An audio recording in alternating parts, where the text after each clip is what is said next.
Olá, como vocês estão? Vamos falar hoje sobre a aliança de Deus com Moisés. Importante aliança na história do povo de Deus, na história que o Senhor tem escrito, e marcante, atuante esta aliança. Bom, antes de começar a falar, eu gostaria de agradecer quem tem acompanhado o canal, quem tem visto os vídeos, e agradecer por você estar prestigiando e interessado em aprender. Curta para nós, compartilhe. Se você está chegando aqui, é novo, eu espero que você goste, que você possa se inscrever no canal para ser notificado quando tiver, sempre que eu colocar um vídeo, ok? Então vamos dar início a esse estudo, que é uma continuação desta série sobre as alianças de Deus para com a humanidade. Se você ainda não viu, tem os primeiros vídeos que começa lá desde do Éden, né? E as alianças que vieram, e nós estamos então hoje, vamos falar sobre a aliança com Moisés. E nós temos visto tentativas fracassadas, né? Infelizmente, da humanidade em tentar agradar a Deus através das obras. Vamos combinar que o ser humano tem sido falho desde o Éden. Infelizmente, o homem não conseguiu manter-se obediente a Deus. E então Deus tem sempre tratado de consertar.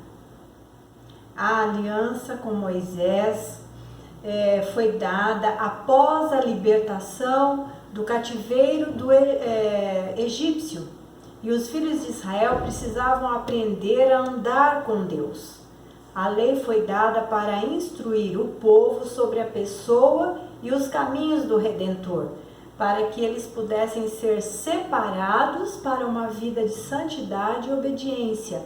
Não foi dada a lei para que eles fossem salvos, mas para revelar a necessidade do povo de confiar no Senhor. Então todos nós sabemos que a lei não salva, né? Mas ela aponta o caminho para o homem e Deus. Ela dá um caminho de obediência, ela revela o pecado, não é? Então, através disso, o homem vai tentar manter um relacionamento com Deus. Deixa eu pegar a minha Bíblia aqui, que está a aliança de Deus com Moisés, está em Êxodo capítulo 19, do versículo 5 ao 8, que diz assim: No terceiro mês da saída dos filhos de Israel da terra do Egito, no primeiro dia desse mês, vieram ao deserto do Sinai. Tendo partido de Refidim, vieram ao deserto do Sinai, no qual se acamparam ali, pois se acampou Israel em frente do monte. Subiu Moisés a Deus, e do monte o Senhor o chamou e lhe disse: Assim falarás à casa de Jacó e anunciarás aos filhos de Israel: Tendes visto o que fiz aos egípcios, como vos levei sobre as asas de águia e vos cheguei a mim. Agora, pois, se diligentemente ouvirdes a minha voz e guardardes a minha aliança, então sereis a minha propriedade peculiar dentre todos os povos, porque toda a terra é minha. Vós me sereis reino e sacerdotes e nação santa. São estas as palavras que falarás aos filhos de Israel. Veio Moisés, chamou os anciãos do povo e expôs diante deles todas essas palavras que o Senhor lhe havia ordenado. Então o povo respondeu a uma: Tudo o que falou o Senhor faremos. E Moisés relatou ao Senhor as palavras do povo. Já dá pra gente perceber alguma coisa aí que não deu certo, não é verdade? A aliança mais conhecida em toda a Bíblia é esta feita com Moisés no Monte Sinai. A aliança mosaica é a segunda aliança teocrática, ou seja, ela é referente aos preceitos de Deus, que tratam da questão do relacionamento de Deus com seu povo como Senhor soberano. Né? Nós vimos uma aliança também teocrática que Deus fez com Abraão, né? E esta também é uma aliança referente aos preceitos de Deus para com o seu povo. Ao contrário da aliança com Abraão, ela é condicional, porque nós vamos lembrar que a aliança com Abraão dependia totalmente de Deus. Abraão obedeceu, mas tudo o que haveria de se cumprir, Deus disse, eu farei, né? Como está lá no outro vídeo. Porém, essa aqui agora, ela é condicional. Ou seja, ela é inserida uma cláusula condicional, porque Deus então fala assim, agora pois, se diligentemente ouvirdes a minha voz, então sereis a minha propriedade peculiar. Uma das características comuns a todos os seres humanos é a inconstância. Nós somos estes seres inconstantes, vacilantes, que sempre está tornando atrás, que sempre está fraquejando, manquejando nas nossas atitudes. Ser inconstante é ser volúvel e é ser infiel. O comportamento do povo de Israel no deserto é um exemplo de extrema inconstância. Bastam 3 dias no deserto para que os israelitas começassem a reclamar. E aí nós vemos, né, não bastou tudo o que eles viram, o que Deus fez para com eles lá mesmo no Egito, né, as 10 pragas, a manifestação do poder de Deus, a maneira como Deus os guardou nas pragas, não deixando que as pragas atingissem a eles, as suas casas, o lugar onde eles estavam. E depois eles partiram milagrosamente para o deserto e ali Deus também já foi operando maravilhas, como abrir o mar para que eles passassem a pé enxuto e depois os egípcios morrerem todos no mar, né, quando o mar se fechou. Então, nós vemos este povo inconstante, né? Com 3 dias começaram já a reclamar, a querer água para beber, e a água não é boa, não tem nada para comer, e aí eles agem então como crianças mimadas, né? Esse povo. Quando chegaram em Refidim, está lá em Êxodo no capítulo 17, Deus ordenou a Moisés que ferisse a rocha em Horebe.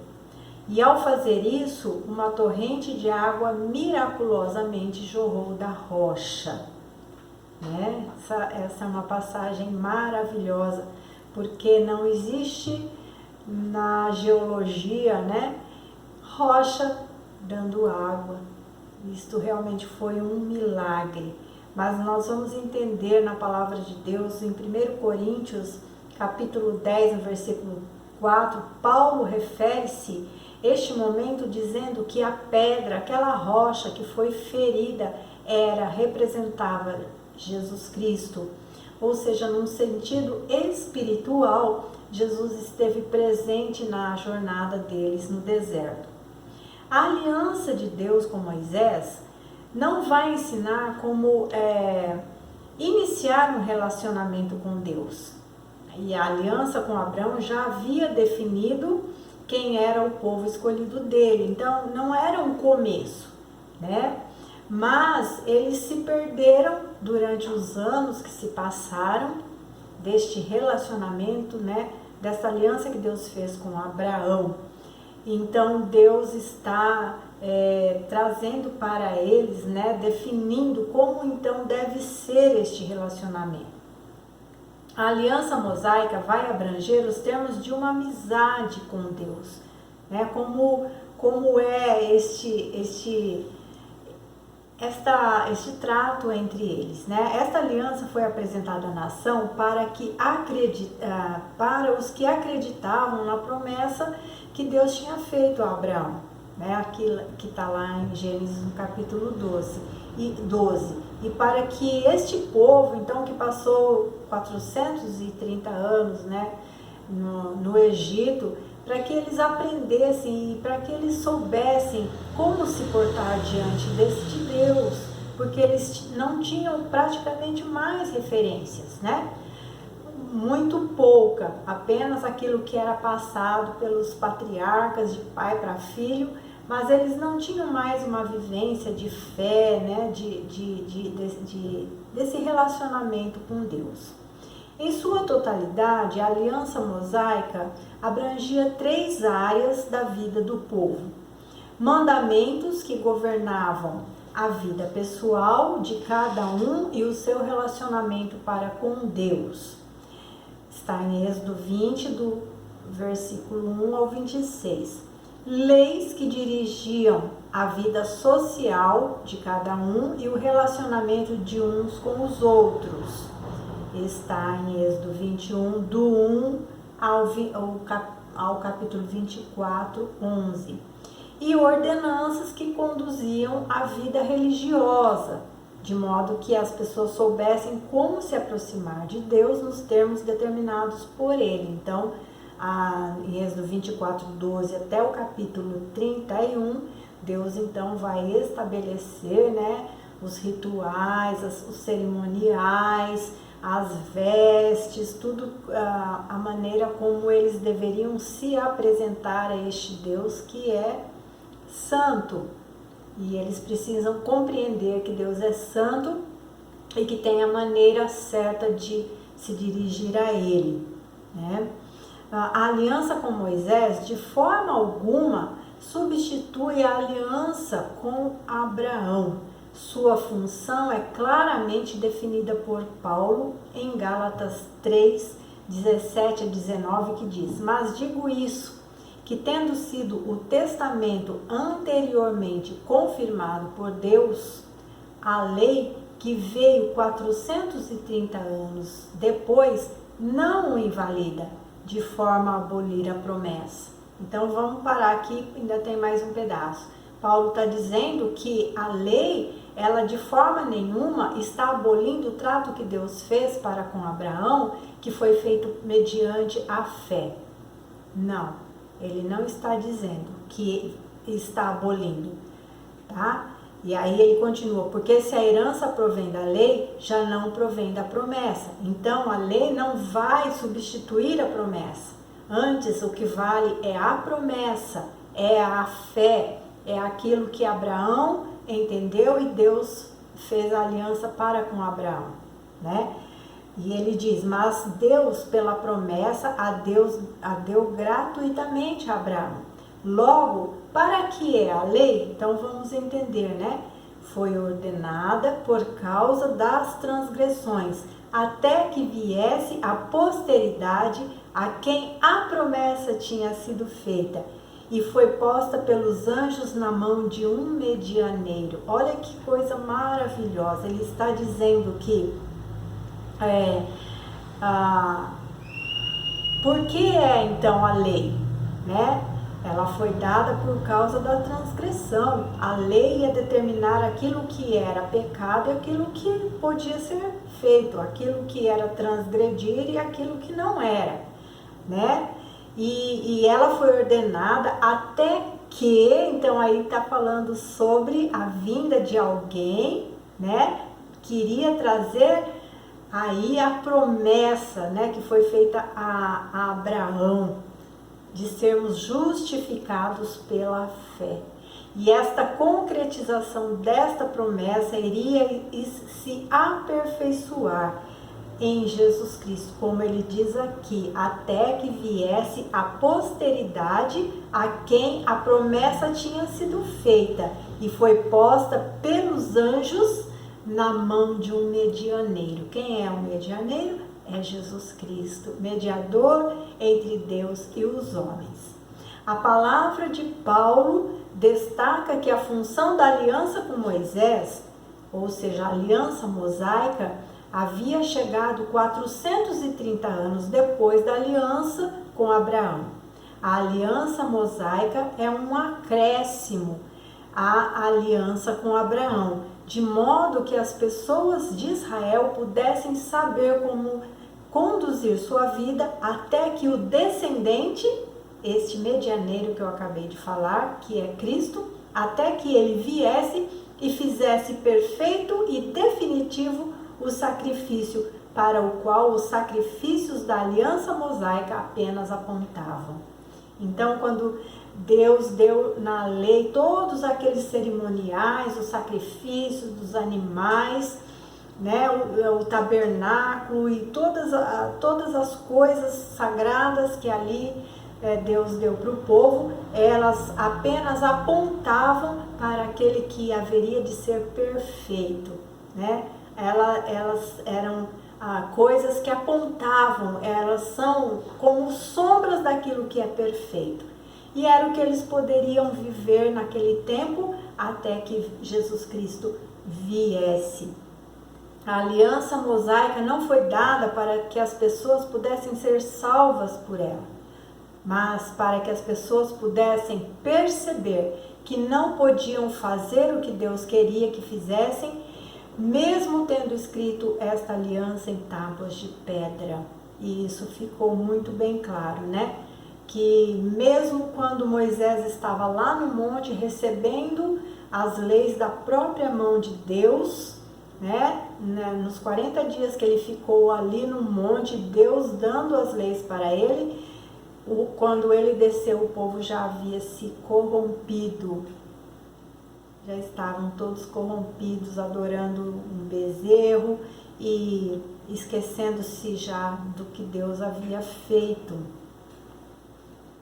A lei foi dada para que o homem pudesse perceber que sozinho é impotente, desgraçado, percebendo assim que a sua única esperança é receber a justiça de Deus pela fé em Jesus.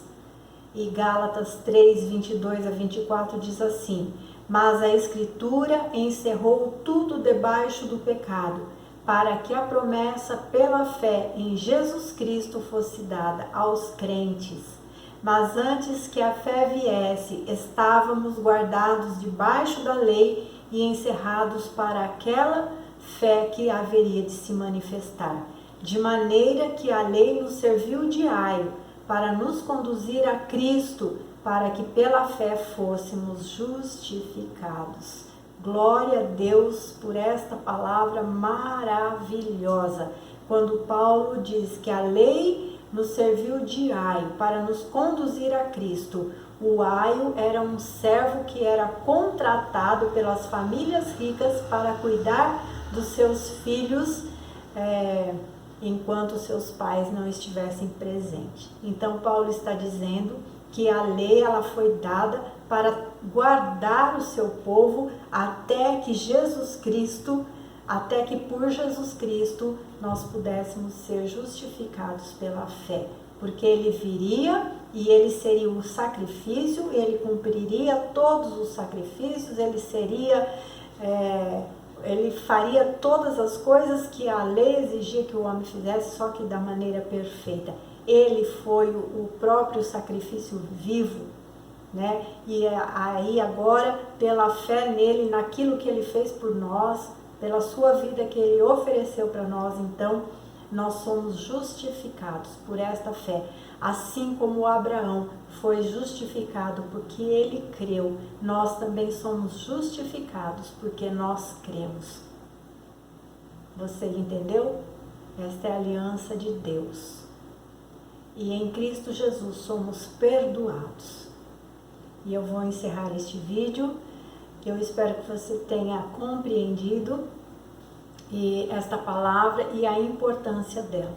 Nós ainda vamos continuar nas alianças com Deus, que Deus ainda vai estabelecer com o homem até que ele chegue em Jesus Cristo, o qual trouxe para nós a nova aliança. Deus abençoe sua vida, em nome do Senhor Jesus.